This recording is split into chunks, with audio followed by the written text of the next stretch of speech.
கடன் வாங்கினால், இஎம்ஐ கட்டத் தவறினால் செல்போன் இணைப்பு முடக்கப்படும்.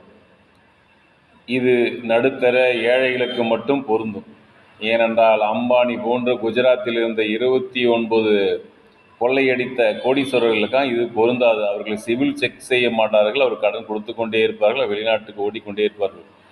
இது போன்ற அரிய நடவடிக்கை எல்லாம் நமது தமிழகத்தைச் சேர்ந்த நிதியமைச்சர் நிர்மலா சீதாராமன் அவர்கள், மாண்புமிகு நிர்மலா சீதாராமன் தவிர வேறு யாரும் செய்ய முடியாது.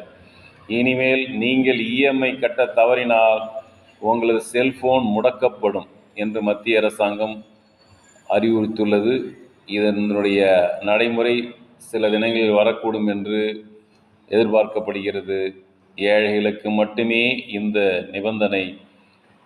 வெளிநாட்டுக்கு ஓடும் ஆயிரக்கணக்கான கோடிகளை கொள்ளையடிக்கும் பணக்காரர்களுக்கு இது பொருந்தாது.